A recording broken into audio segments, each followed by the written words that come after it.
జాబులు చేసినా ఏం చేసినా కూడా డబ్బులు మిగలట్లే, ఆరోగ్యం మిగలట్లే, మనశ్శాంతి మిగలట్లే. సో దీని వైపు ఒకసారి ఆలోచించి ప్రతి రైతు కూడా, రైతు కుటుంబానికి అనుసంధానంగా ఉన్న ప్రతి ఒక్కరు కూడా దీనిలో పాల్గొనండి. మీరు వ్యవసాయం చేయలేకపోతే వ్యవసాయం చేస్తున్న వాళ్ళ దగ్గరికి వెళ్ళి కొనండి, మీ చుట్టుపక్కల రైతుల దగ్గరికి. వాళ్ళని ప్రోత్సహించండి. గో ఆధారిత వ్యవసాయం కానీ, ఎస్పీకే వ్యవసాయం కానీ చేస్తున్న ప్రతి ఒక్క రైతును కూడా ప్రోత్సహించాల్సిన బాధ్యత మనందరిది. మీరు వ్యవసాయం ప్రత్యక్షంగా పరోక్షంగా చేయాలనుకుంటే దీంట్లో భాగం అవుతే చాలు. అంటే కొంటే చాలు, మీరు కూడా వ్యవసాయం చేసినట్టే. ఎందుకంటే ఒక రైతు కాపాడబడుతున్నాడంటే ఇంకా అది మీరు వ్యవసాయం చేసినట్టే లెక్క కిందికి వస్తుంది. నమస్తే, మీరు చూసిన దేశం కోసం ఉన్న రైతు. అయితే మనం ఈరోజు వచ్చేసి కేశంపేట్ విలేజ్, కేశంపేట్ మండల కేంద్రం, రంగారెడ్డి డిస్టిక్. మనం ఇంతకుముందు వీడియోలో మనం శివ గురించి, వాళ్ళు నడిపిస్తున్నటువంటి ఎద్దు గానుగ గురించి ఒక వీడియో తీసుకున్నాం. అయితే మెయిన్గా అయితే శివ ఇక్కడ మనకి ప్రకృతి వ్యవసాయము, సేంద్రియ వ్యవసాయంలో మనకు 5 లేయర్ ఫార్మింగ్ అనేటువంటి విధానాన్ని అనుసరించి చేస్తున్నారు. అసలు ఈ యొక్క విధానం అనేది ఏ విధంగా ఉంటుంది, ఎలా చేసుకోవాలి, ఎంత భూమిలో చేసుకుంటే బాగుంటుంది, మరి శివ ఈ యొక్క ఇన్ఫర్మేషన్ అనేది ఎక్కడి నుంచి తెలుసుకోవడం జరిగింది, మరి దీంట్లో ఎలాంటి కూరగాయలు పండిస్తున్నారు, ఎలాంటి పండ్లు పండిస్తున్నారు అనేది ఈ వీడియో ద్వారా అడిగి తెలుసుకునే ప్రయత్నం చేద్దాం. ఓకే శివ. నమస్తే అన్న, ధన్యవాదాలు అన్న. ఇంతకుముందే మన వీడియోలో పరిచయం అయిపోయింది. నా పేరు శివ, నేను ప్రకృతి వ్యవసాయం చేస్తుంటా. ఎస్పీకే మెథడ్, సుభాష్ పాలేకర్ కృషి మెథడ్లో న్యాచురల్ ఫార్మింగ్ అని, గో ఆధారిత వ్యవసాయం అని అంటుంటారు. సో నేను ముఖ్యంగా దీంట్లో ఎద్దు గానుగ నూనెలు మరియు ప్రకృతి వ్యవసాయం చేస్తుంటాను అనమాట. దాంతోపాటు నా ఐటీ జాబ్ కూడా ఉంది, జాబ్ కూడా చేసుకుంటూ ఇవి చేస్తున్నాను.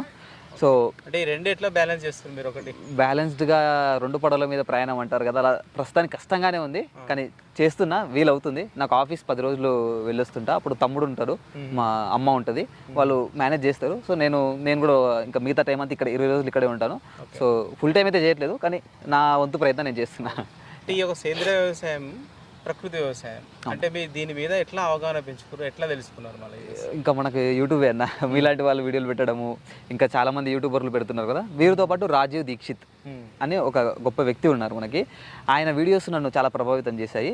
దాంతోపాటు విజయరామ్ గారి వీడియోలు అండ్ సుభాష్ పాలేకర్ గారు, వీళ్ళ ముగ్గురిని ముఖ్యంగా నేను గురువులుగా భావించి వీళ్ళ అడుగుజాడలో నడవాలన్నట్టు చిన్న ప్రయత్నం. అంటే భూమి ఫస్ట్ కాపాడబడాలి. భూమి కాపాడాలంటే గోవు ఉండాలి, గోవు ఉండాలంటే నంది ఉండాలి. భూమి బాగుండాలి, నంది బాగుండాలి, గోవు బాగుండాలి, అప్పుడే రైతు బాగుంటుంది. రైతు పాటు మనం బాగుంటాం, మన దేశం బాగుంటుంది అనేది నేను నమ్ముతాను ఖచ్చితంగా. సో ఆ విలువలతోనే నేను వ్యవసాయంలో దిగాను. ఇక్కడ డబ్బు వస్తుందా పోతుందా అనే లెక్క లేకుండా చేస్తున్నాను, కష్టపడుతున్నాను. చూడాలి, కొన్ని ఇయర్స్ తర్వాత ఇంకా మనం పెట్టిన మొక్క ఖచ్చితంగా ఎదుగుతుంది. ఇప్పుడు ఇక్కడ ఉంది నా ముందు చిన్న మొక్క, ఇది ఒక 100 years బ్యాక్ మొక్క నుండి తీసుకొచ్చింది అనమాట. చిన్న రసం పండ్లు ఉంటాయి కదా, ఆ పండు పెద్ద చెట్టు అనమాట. అది దాని ఏజ్ 100 years అబోవ్ ఉంటుంది.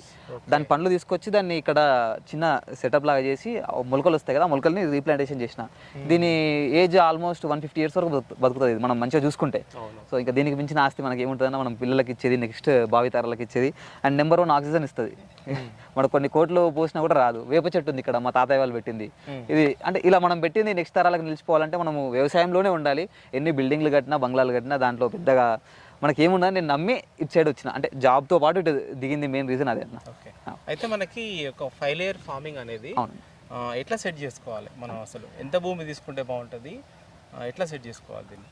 5 లేయర్ అనేది ఏంటంటే అన్న, మనకి బేసిక్గా సుభాష్ పాలేకర్ గారు ఒక చిన్న 5 లేయర్ అని ఒక మోడల్ని ఇంట్రడ్యూస్ చేశారన్న. దాంట్లో మన పొలంలో బయోడైవర్సిటీ అనేది క్రియేట్ అవుతుంది. ఇప్పుడు మీకు అక్కడ ఎండగా ఉంది, మనకి ఇక్కడ కొంచెం కూల్నెస్ అనిపిస్తుంది లైట్గా, ఎందుకంటే అది బయోడైవర్సిటీ వల్లనే.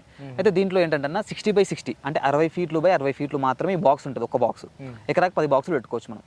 సో ఈ ఒక్క బాక్స్ మన పొలంలో సరిపోతుంది, మన ఫ్యామిలీకి సరిపోను, మనం బయటికి ఇంకో 4-5 ఫ్యామిలీలకు ఇచ్చుకోవచ్చు. దీంట్లో మనకు ప్రతి సీజన్లో వచ్చిన సీజనల్ ఫ్రూట్, దాంతోపాటు అరటి, మునగ, పొప్పాయ, కూరగాయలు, ఇవన్నీ ఇదే బాక్స్లో. దీంట్లోనే ఇప్పుడు మీకు కూల్నెస్ కనిపిస్తుంది కదా, తమలపాకు పెట్టొచ్చు, మిరియాలు పెట్టొచ్చు, పసుపు పెట్టొచ్చు, అల్లం పెట్టొచ్చు, కందగడ్డ పెట్టొచ్చు. ఇలా అన్ని రకాల మనకి ఇంట్లో కావాల్సిన స్పైసెస్తో పాటు ఒక ఉప్పు కాకుండా వంటలో వాడే ప్రతి ఒక్క ఔషధి, మీరు మసాలా అంటారు కదా, అది మసాలా కాదు, ఔషధి. అన్ని ఔషధాలని మనం పొలంలోనే పండించుకోవచ్చు. ఓకే, అంటే ఇప్పుడు ఈ లేయర్స్ చెప్పండి. లేయర్స్ చెప్తాను. అయితే మనకి ఇప్పుడు ఇందులో మొత్తం 9 బెడ్లు వస్తాయన్న. ఒక్కో బెడ్ 5 feet సైజ్ ఉంటుంది. మధ్యలో కాలు వచ్చేసి మనకి నేను 2.5 అడుగులు పెట్టుకున్నా. ఓకే, అంటే మన ఈ బెడ్ వేసుకోవాలా? మనం వేసుకోవాలనేది మాన్యువల్గా మనం వేసుకున్నదే. ఈ బెడ్ మేమే చేసినాము. అయితే ఈ మొత్తం 9 బెడ్లు అనమాట. లాస్ట్ చివరి బౌండరీస్లో మనకు మహావృక్షాలు అంటాం కదా, మామిడి, సపోటా, నేరేడు, ఇవి ఎక్కువ ఇయర్స్ బతుకుతాయి. సో ఆ మహావృక్షాలు పెడతాం. దాని మధ్యలో 30 feetలలో ఇక్కడ ఒక నిమ్మ, బత్తాయి, దానిమ్మ, అంటే దానికంటే కొంచెం చిన్న చెట్లు అవి పెడతాం. దాంతోపాటు ఇంకా దాని మధ్యలో అరటి, మునగ, పొప్పాయ, ఈ 3 ఏంటంటే 3 years కంటే ఎక్కువ లైఫ్ ఉండదు. అరటి అయితే 1.5 yearలో వెళ్ళిపోతుంది, ఇంకో మొక్క వస్తుంది అనుకోండి పక్కన నుండి, కానీ కొంచెం టైం పడుతుంది, మళ్ళీ నెక్స్ట్ ఇయర్ వరకు వెయిట్ చేయాలి. పొప్పాయ అయితే 3 years వరకు వస్తుంది. మునగ కూడా ఒక 2.5 to 3 years అది వస్తుంది. సో ఈ 3 years తర్వాత ఇవన్నీ బాగా డెన్సిటీ అయిపోతాయి కాబట్టి ఇంకా ఈ మోడల్ అంతా దీంట్లో కూరగాయలు పండించుకోవడానికి మంచి ఫ్లెక్సిబుల్ ఉంటుంది. బయట మనం పాలీ హౌస్ ఉంటుంది కదన్న, మనం పాలీ హౌస్ చూస్తుంటాం బాగా, ఆ పాలీ హౌస్కి రిప్లేస్మెంటే ఇది. పాలీ హౌస్ చేసుకోవాలంటే కొన్ని లక్షలు కావాలి మనకు, ఇది పెట్టుకోవాలంటే మనకు ఒక 10 నుంచి 15,000 కష్టపడి చేసుకుంటే ఈజీగా అయిపోతుంది. ఇప్పుడు ఈ డెన్సిటీ వచ్చిన తర్వాత అవునన్నా ఎంత టైం పడుతుంది మనకంటే ఇప్పుడు పెరిగి మనకి లాగా కొంచెం రావాలంటే? మనం ఫస్ట్ పెట్టిన 21 days నుంచి మనకి ఇందులోంచి ఇన్కమ్ స్టార్ట్ అవుతుంది అన్న. బెడ్ ఉంటుంది కదా, బెడ్ పైన మొత్తం ఆకుకూరలు వేసుకోవాలి. ఫస్ట్ స్టెప్ ఆకుకూరలు. మనం చెట్లు పెట్టగానే చిన్న చిన్న ఉంటాయి కదా చెట్లన్నీ, అరటి కానీ మునగ కానీ పప్పాయ ఏదైనా. సో మనం ఫస్ట్ మొత్తం ఆకుకూరలు వేసుకుంటే ఫస్ట్ 21 daysలో ఫస్ట్ మనం ప్రాఫిట్ తీసుకుంటాం. ఆ ఆకుకూరల మధ్యలో అక్కడక్కడ మునగ కాదు, మన టమాటో, మిర్చి, వంకాయ, కూరగాయలు, అన్ని రకాల కూరగాయలు పెట్టుకోవచ్చు. దానిలో నుంచి ఇంకొక ఇన్కమ్.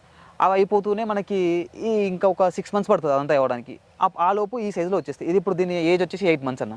మనకి పొప్పాయ ఇది ఇంప్రూవ్డ్ వెరైటీ, హైబ్రిడ్ కాదు, దేశీ కాదు, మనకి ఇంప్రూవ్డ్ వెరైటీ అంటారు అనమాట. సో ఈ సైజులు కూడా అందుకే మన చెట్టు కొంచెం చిన్నగా ఉంది, కాయలు పెద్దగా ఉన్నాయి. అయితే హైబ్రిడ్లో ఎక్కువ వస్తాయి అట్లా. బట్ మనం దేశీ వాళ్ళని చూస్ చేసుకుందాం అనుకున్నాం, కానీ దొరకకపోయేసరికి ఇంప్రూవ్డ్ తీసుకున్నాం. మనము సంగారెడ్డిలో నర్సరీ ఉంది ఒకటి, వాళ్ళు దేశీ వాళ్ళు బాగా ఇస్తుంటారు. సో వాళ్ళ దగ్గర నుంచి కొంచెం సీడ్ మంచిది వస్తే తీసుకొని పెట్టేసుకున్నాం మనము. ఈ అరటి మనకి రాజమండ్రి నుంచి వచ్చింది. మునగానేమో వేరే డిఫరెంట్ రైతుల నుంచి మనకు కుమార్ అని ఒక ఆయన, చాండోల్ కుమార్ అని ఒక ఆయన ఉంటారు, ఆయన పంపించారు. సో వాళ్ళందరూ ఏంటంటే దేశీ వాళ్ళ విత్తనాలని కాపాడే వ్యక్తులు అనమాట. నేను వాళ్ళ దగ్గర నుంచి మాత్రమే తీసుకున్నా. సరే, అయితే ఇప్పుడు ఈ మహావృక్షాలు అన్నారు కదా, అవునన్నా, డిస్టెన్స్ ఎంత మెయింటైన్ చేయాలి వాటికి?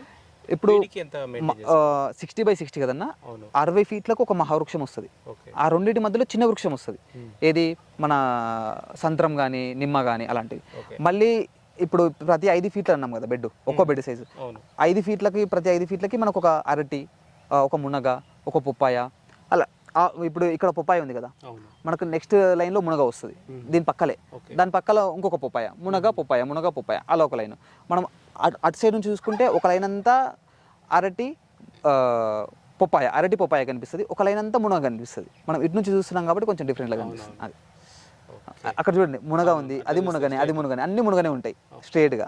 అది మీరు దీంట్లో ఏమేమి పండించుంటారు ఇప్పటివరకు? ఇప్పటివరకు అయితే దీంట్లో నేను అన్ని రకాల కూరగాయలు వేసిన, తీగ జాతి అనొచ్చు, లేకపోతే మనము మిర్చి, వంకాయ, టమాటో, బెండ అలాంటివి. కింద మనం పల్లీలు కూడా వేసినామన్న, పల్లి కూడా కనిపిస్తుంది కదా అక్కడ. అంటే ఆ కూరగాయలు అయిపోయిన తర్వాత ఖాళీ ఉంది ప్లేస్, డ్రిప్ అక్కడక్కడ వాటర్ చుక్క పడుతుంది కదా, ఎక్కడ స్పేస్ వెయిట్ చేయొద్దు మనం.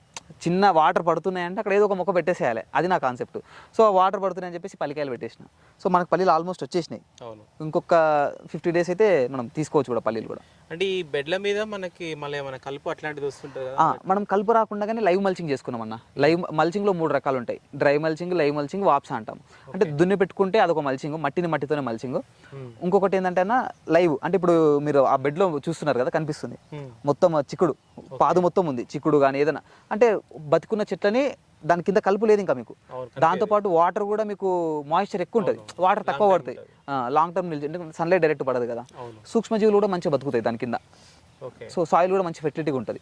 అది దాంతోపాటు డ్రై మల్చింగ్ అన్న, మన పంట వ్యర్థాలు ఉంటాయి కదా, వరిగడ్డి లేకపోతే మక్కది, పత్తిది ఒక బెడ్లో వేసాం మనం, అక్కడ కనిపిస్తుంది కదా మొక్కజొన్న మొత్తం పెట్టేసాం. సో అదంతా డ్రై మల్చింగ్ అన్న. ఇది మనం కలుపు రాకుండా ఇట్లా నివారించుకుంటాం. ఎందుకంటే ప్రకృతి వ్యవసాయంలో కలుపు మందులు వాడం మనం. అయితే మెయిన్ డిఫరెన్స్ అదే అనమాట, కలుపు మందు వాడితే మొక్క ఎలా అయితే చనిపోతుందో భూమి కూడా చనిపోతుంది అలానే. అందుకనే కలుపు మందు అనేది ఏ రైతైనా కూడా కలుపు మందు కొట్టకూడదు అసలు. అంటే మనం లాస్ట్ ఇయర్ ఒక 20 క్వింటాల్ వచ్చింది అనుకోండి ఒక ఎకరాలో ఎగ్జాంపుల్, నెక్స్ట్ ఇయర్కి వచ్చేసరికి 18 క్వింటాల్ 15 క్వింటాల్ అవుతుంది. ఎంత మందు పోసినా కూడా తగ్గుతుంది. అది ఎందుకు తగ్గుతుంది అని చెప్పేసి ఏ రైతు ఆలోచించట్లేడు. ఎందుకంటే యూరియా అనేది చాలా ప్రమాదకరం. పంజాబ్ లాంటి డిస్టిక్లో యూరియా బ్యాన్ చేశారు డైరెక్ట్గా. ఎందుకంటే యూరియా వేస్తే వానపాములు చనిపోతాయి, వానపాములు లేకపోతే మనం వ్యవసాయం చేయలేం. మనము ఎక్కడ తవ్వినా కూడా వానపాములు వెళ్తాయి అన్న, భూమిలో వానపాములు ఖచ్చితంగా ఉంటాయి. ఎందుకంటే మనం పెండ జీవామృతం అంటాం కదా, జీవామృతం వేస్తుంటాం మనం చెట్లకి ఎవ్రీ 15 రోజులకు ఒకసారి. దానివల్ల ఎర్త్ వామ్స్ 18 feet పైనుండి వస్తాయి. దాని ద్వారా గ్రౌండ్ లెవెల్ వాటర్ పెరిగే ఛాన్స్ కూడా ఉంటుంది ఖచ్చితంగా.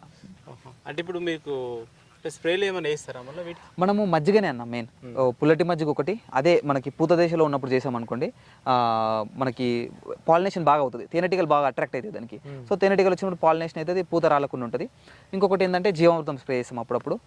దాంతోపాటు పురుగుకి ఒక 1 month కల్లా వేపాకుల కషాయం, ఇంకా పురుగు మందులు ఇవే మనకి ఫంగస్ డిసీజెస్ లాంటివి పుల్లటి మజ్జిగ సరిపోతుంది. పుల్లటి మజ్జిగ కొంచెం ఇంగు కలిపి చేసుకుంటాము. దాంతోపాటు వేవాకుల కషాయము, ఇంకా మళ్ళీ జీవామృతం, మెయిన్ ఈ 3 వాడతాం. ఇంకా అప్పుడప్పుడు అగ్నియస్త్ర, బ్రహ్మాస్త్ర, దేశపరిణి అని కొన్ని కషాయాలు ఉంటాయి. అది ఒకవేళ మంచి ఎక్కువ పురుగు వచ్చింది అనుకున్నప్పుడు అవి కూడా వాడతాం. ఓకే, అంటే ఈ బెడ్లలో ఏమైనా ఎరువులు వేసుకుంటారా? మనం దీంట్లో జీవామృతం తప్ప ఏమేమన్నా అప్పుడప్పుడు ఘన జీవామృతం వేస్తాం. పశువుల ఎరువు అట్లాంటిది ఏమన్నా? పశువుల ఎరువు కూడా రెగ్యులర్ ఏమేమన్నా మనము ఇది 6 months కానీ 1 yearకి ఒకసారి ఘనజీవామృతం అని చెప్పేసి బాల్స్ తయారు చేస్తాం.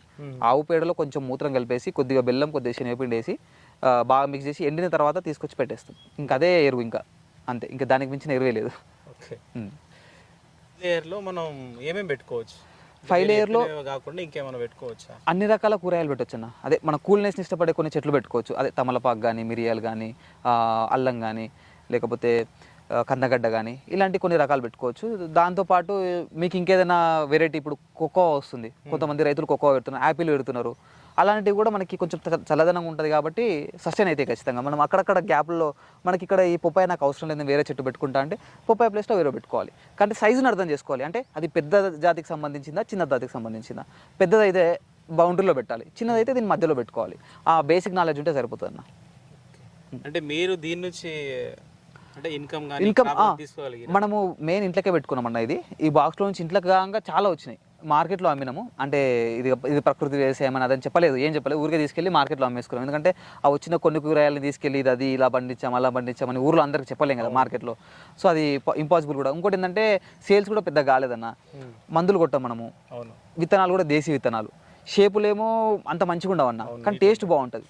అది ఏమంటారు, మన బాడీకి చాలా మంచిది, ఇమ్యూనిటీ పవర్ బాగా బూస్ట్ అవుతుంది దానివల్ల. తింటేనే తెలుస్తుంది. ఇంకా చూసిన ప్రతి వాళ్ళే ఇది బాగాలేదు, వంకర టింకలు ఉన్నాయి. ఇప్పుడు బీరకాయ అనగానే పొడుగు ఉండాలి అందరికీ. దేశీ వాళ్ళ బీరకాయ వంకల టింకలు ఉంటుంది, ముడతలు ఉంటుంది, బాగుంటుంది. కానీ టేస్ట్ బాగుంటుంది, మళ్ళీ చూడడానికి బాగుంటుంది. అందవికారంగా ఉన్నా కూడా మంచిది. ఇప్పుడు ఏంది, అందరికి జనాలు అందం చూస్తున్నారు, ప్రతి దాంట్లో తినే దాంట్లో కూడా అందం చూస్తున్నారు. దానివల్ల నాకు బయట 20 రూపాయలు కేజీ ఉందనుకోండి, మనం 10 రూపాయలకే ఇచ్చాం. సరే పోనీ, ఇప్పుడు ఆర్గానిక్ అని చెప్పేసి హైదరాబాద్లో చూసుకుంటే 120 రూపాయలు కేజీ అమ్ముతున్నారు, మనం ఇక్కడ 10 రూపాయలు అమ్మేసినాం. ఏంటంటే ఇంకా ఊరో తెలియదు, అది తీసుకెళ్ళి హైదరాబాద్లో అమ్మాలంటే పెద్ద ప్రాబ్లం మళ్ళీ. సో నాకు తెలిసిన కొంతమందికి ఆయిల్ తీసుకుంటారు కదా, వాళ్ళకి ఇస్తుంటే దాంతోపాటు హైదరాబాద్కి వెళ్ళినప్పుడు అప్పుడప్పుడు ఎవరైనా ఆయిల్ ఆర్డర్ చేసుకుంటే వాళ్ళకి కూడా కొన్ని కూరగాయలు ఇచ్చిన. ఓకే, అంటే ఇప్పుడు ఈ సేంద్రియ వ్యవసాయంలో ఈ 5 layers ఫార్మింగ్ తోటి రైతులు ఆదాయం తీసుకునే అవకాశం 100% ఉందన్న. మంచిగా, అంటే నేను ఫుల్ టైం చేయట్లేదు కాబట్టి నేను ఎక్కువ ఫోకస్ చేయను, ఏదో పెట్టేస్తాము వదిలేస్తాము, వచ్చిందల్లా తీసుకుంటాం. అంటే నేను ఏమనుకుంటా అంటే నెల తల్లి మీద పెట్టేసినాం, నెల తల్లి మనకు కావాల్సినప్పుడు మళ్ళీ తిరిగిస్తుంది, ఇదే నమ్ముతా.